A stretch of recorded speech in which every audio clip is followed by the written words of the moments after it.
हम कोसों दूर रहना चाहते हैं। ये सब समाज की ये जो मनुष्य की एक जो विकृतियों का ये उपज, ये सब चीजें जो है कि हम लोगों को निकाल करके बाहर फेंक देना चाहिए।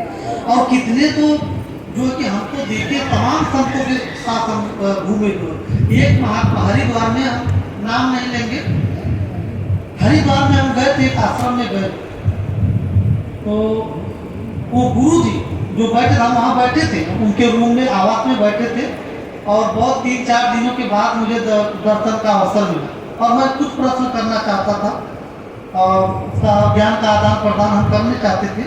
तो गए तो एक जो है कि वहाँ एक ऑफिसर थे, और जो अब कौन से ऑफिसर बताए, जो जांच वगैरह करते हैं इस विभाग में, खाद्य विभाग में जांच करता ऑफिसर से, उनके पति पत्नी दोनों आए। तो वो महाराज जी ने बताया, सब कुछ बताया। तो फिर लास्ट में वो बताया ना, उनका नाम बार बार महाराज जी पूछ रहे थे। तो मैं तो अनाड़ी आदमी, तो मैं तो समझ गया कि महाराज जी काहे को बार बार इस भैया का नाम पूछ रहे हैं, आपका पूरा नाम क्या है, आपका पूरा नाम क्या है।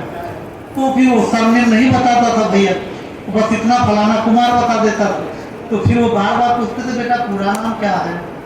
तो फिर बोले किस दूध के हो, जब नहीं बताया तो बोले किस दूध के हो। तो उनकी पत्नी बोल बैठी, उनकी पत्नी जो है कि कमिश्नर, वो भी ऑफिसर थी, वो बोल बैठी, बोले कि गुरुजी मुझे बड़े खेद के साथ कहना पड़ रहा है कि आप जो जानना चाहते हैं, और ये आपको जानने की जरूरत नहीं है। अगर आप गुरु पद पर हैं, अगर सच्चे गुरु बनना चाहते हैं, तो ये मलिनता अपने अंदर से, अपने अंतःकरण से निकाल दीजिए। एक मानव की दृष्टि से देखिए, एक मनुष्य की दृष्टि से देखिए, एक भक्त शिष्य की दृष्टि से देखिए। तो इसलिए जो है कि ऐसे गुरुओं को तो हम तो भैया कहते हैं कि अगर उनको नरक में भी जगह नहीं मिलेगी। अगर ये भावना है, अगर आ गया कि भैया मेरा शिष्य कौन से बिरादरी का है, कौन से जाति का है, अगर ये गुरु के अंदर ये भावना आ गई, उसी दिन हम तो कहते हैं उसके मुंह में कीड़े पड़ जाना चाहिए। ऐसे संतों कि अगर ऐसी भावना जो रखते हैं, ऐसे जात पात की भावना जो उनके अंदर कुंठित मानसिकता रखते हैं, तो संत की श्रेणी में आ ही नहीं सकते।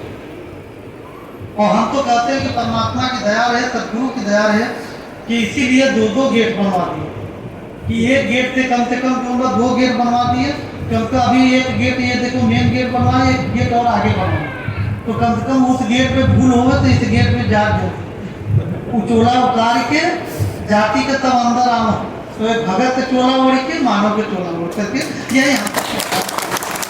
और अगर समाज को आगे बढ़ाना है, समाज में भाईचारा अगर स्थापित करना है, तो निश्चित है कि हम सबको एक मानवता की दृष्टि हम सबको रखना चाहिए।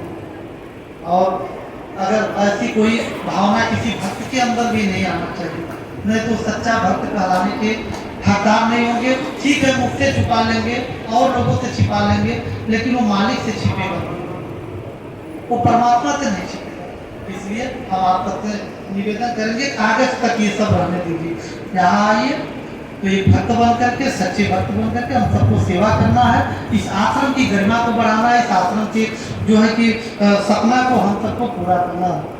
और ये सपना क्या है, हमारा सपना इतना ही है कि यहाँ एक ध्यान शिविर हर महीने में चलाना है, और तिमाही, छमाही और सालाना। ये मेरा सपना स्टूडेंट लाइफ से, जब से मैं बचपन से आता था, तो मेरा सपना यही था कि यहाँ ध्यान शिविर चले। और आप लोगों के सहयोग से ही देखिए इतनी बड़ी बाउंड्री, इसीलिए बाउंड्री पहले हम शुरू किए, और भी कुछ वो बनवा सकते थे, लेकिन मेरा लक्ष्य था कि जब तक बाउंड्री नहीं होगा ध्यान शिविर होगा ही नहीं।